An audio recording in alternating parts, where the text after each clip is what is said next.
Mhm. Um, Now, rarely, but sometimes I have clients that come to me and say, I have a big problem. I need to solve it. And generally speaking, I don't work with those clients because I'm not here to solve your problems. Um, I hold it that you and I and every other human being in this world have all the solutions they need to figure their stuff out. And if they're stuck in a problem, it's because they're unwilling to see the solutions and or haven't had someone pose the right questions to have them see what those solutions are for themselves. And a lot of that just boils down to they haven't generated the awarenesses, they haven't generated the shifts and the personal development or growth to get there. And that's okay. I mean, that's that's a big part um, of the work that we do. Mhm.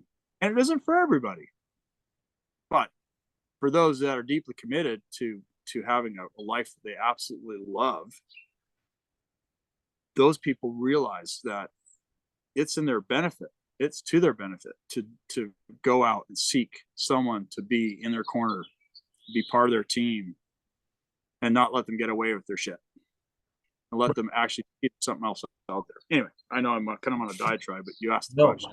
I like that because so yeah, you're not a coach to fix their problems. You're a coach to help them. Well, I guess you're a coach that comes in when they're looking to get beyond where things are now and they're just not sure how to bridge that gap, and you're there to help them bridge it. Is that right? Right, that's right. Yeah. But if it's a problem, like a specific problem, I need to fix this thing, and then you know that's it. That's usually something like you're saying. That's something that they already know the answer to, but they just or they're not willing to fix it sometimes. I guess sometimes when you have those problems that are reoccurring over and over again, it's like hiring a coach is not going to help help the problem. Is that right? Right. A Yeah. higher consultant, you have a problem you'd fixed. I Yeah. mean, Skip out. Yeah. Totally. again, I seriously, or a counselor. Um, I mean, problems arise in people's lives. I get it. I have problems. You have problems. We all have problems. It's how you relate to the problem that makes it a problem anyway, in the first place. So, if we look at it through the lens of problem, if we look at something through the lens of problem, it will assuredly always be a problem. Mhm. If it's always a problem, I have a couple questions for somebody that looks at everything through that lens. So, I guess the first one is, why are you attached to having things become a problem? What if it's just perfect the way it is and a place to come from? And secondly, my experience and my spidey sense tells me that if someone's relating something as a problem, then they're also unwilling to see it through any other lens, and so that problem then takes a lot of energy out of their lives, takes a lot of energy out of their day or their moment, and it's hard for them to be present to what they're actually up to. And and and when someone is so fixated on something being a problem and they're so fixated on there being a solution, which is how we are. It's very normal for human beings to look at everything through the problem solution lens. It's it's hard for them to grow from it because they'll always find another problem to solve. So okay, solve that problem. Okay, that's done. Let's move on. Let's move on to the next problem that we need to solve. Okay, it's done. Let's move on to the next problem we need to solve. And what I like to teach people is that it's really not about problem solution. It's about actually being really clear about where you're at in your life, in your moment, in your business, whatever it is you're working in, your project, and not looking at it through the lens of problem, but rather um, this is exactly where I'm at. It's perfect. And where can I grow from this place? How can I grow from this place?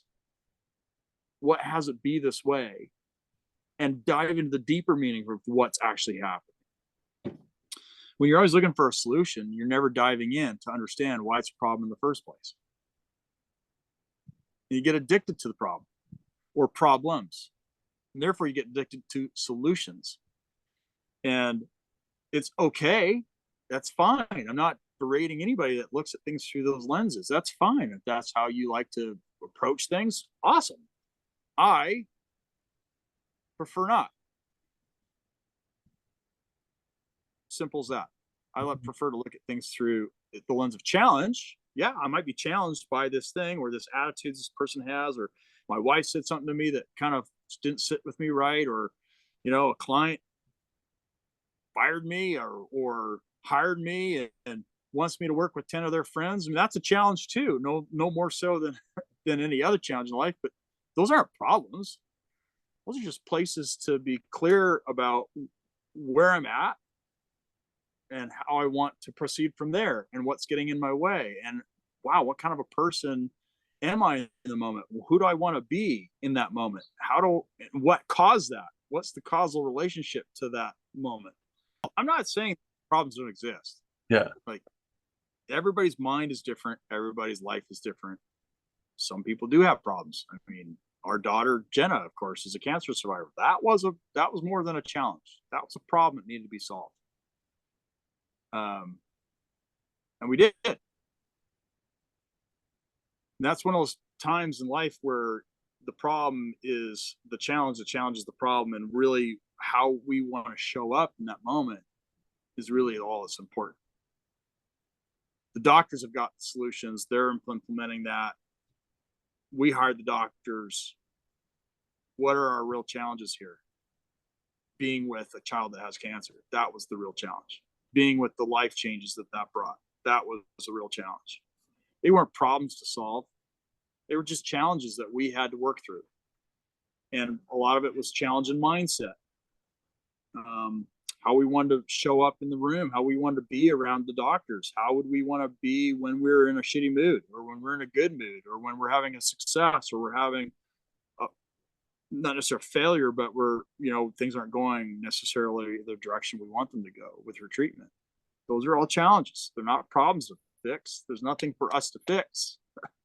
That people want to relate to things as a problem, and I gotta fix it. If I fix it, life will just be better. It'll just be great if I fix this problem.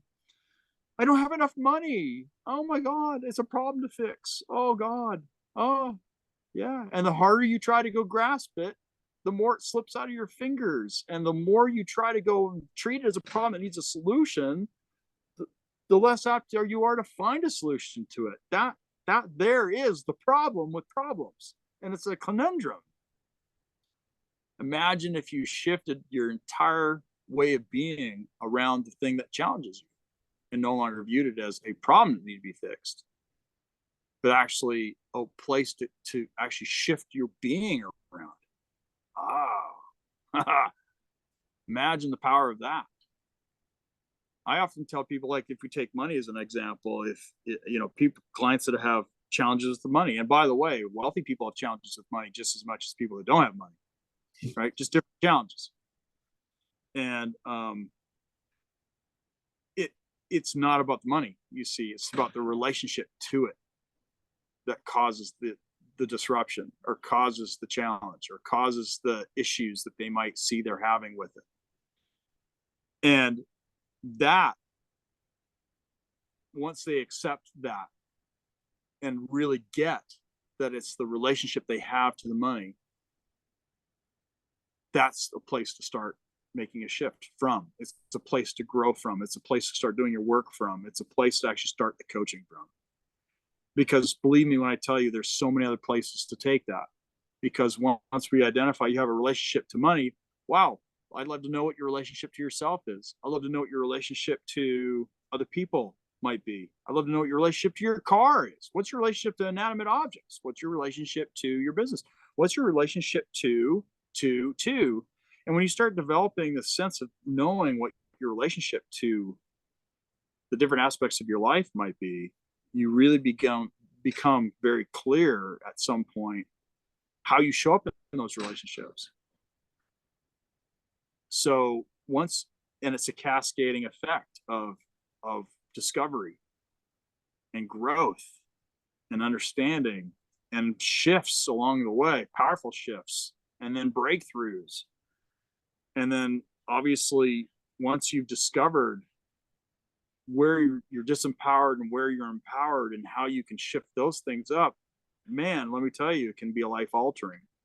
Now we're no longer in the problem solving. We're in the shifting business. We're in the breakthrough business. And that, Tyson, that is where the magic happens. When someone can have a breakthrough around something that's held them hostage their whole life, like their relationship to money, or their relationship to women or men, or their relationship to work, or inanimate objects.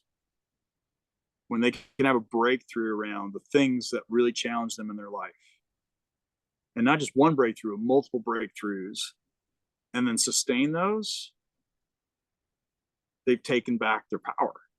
And that's what it's all about, really.